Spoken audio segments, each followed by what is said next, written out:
গ্যাসের দাম বাড়ানোর পর বাস, মিনিবাস ও সিএনজি চালিত অটোরিকশার নতুন ভাড়া ঠিক করা হলো। সচিবালয়ে নতুন ভাড়া ঘোষণার সময় সড়ক পরিবহন মন্ত্রী বলেন, জ্বালানির দাম বাড়লে যানবাহনের ভাড়া বাড়াতে হয় তার মন্ত্রণালয়কে। তাই সামনে আবার তেল গ্যাসের দাম বাড়ানোর আগে সড়ক পরিবহন মন্ত্রণালয়ের সঙ্গে কথা বলতে জ্বালানি মন্ত্রণালয়কে অনুরোধ করেন তিনি। গাড়িগুলোর সাথে আমাদের সম্পর্ক আছে, এগুলো আমাদেরকে দেখতে হয়, কারণ আমরা রেজিস্ট্রেশন দিই পরিবহন সেক্টরে।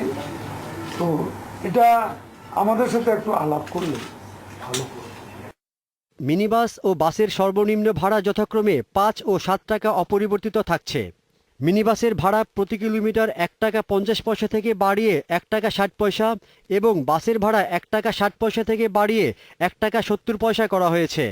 সিএনজি অটোরিকশার ভাড়া প্রথম ২ কিলোমিটার ২৫ টাকা থেকে বাড়িয়ে ৪০ টাকা, প্রতি কিলোমিটার ৭ টাকা ৬৪ পয়সা থেকে বাড়িয়ে ১২ টাকা এবং উপেক্ষার জন্য প্রতি মিনিট ১ টাকা ৪০ পয়সা থেকে বাড়িয়ে ২ টাকা করা হয়েছে। মাননীয় প্রধানমন্ত্রীর সঙ্গেও বিষয়টি আলোচনা করেছি। তিনি কিছু কিছু যাত্রী সাধারণের স্বার্থে কিছু কিছু বিষয়ে তার অবজারভেশন জানিয়েছেন। আমি মালিক শ্রমিকদেরকে সে বিষয়টা বলেছি এবং কনসিডার করতে তাদেরকে অনুরোধ করেছি। সিএনজি চালিত অটোরিকশার মালিকের জমা ৬০০ টাকা থেকে বাড়িয়ে ৯০০ টাকা করা হয়েছে। অটোরিকশার নতুন ভাড়া কার্যকর হবে ১ নভেম্বর থেকে।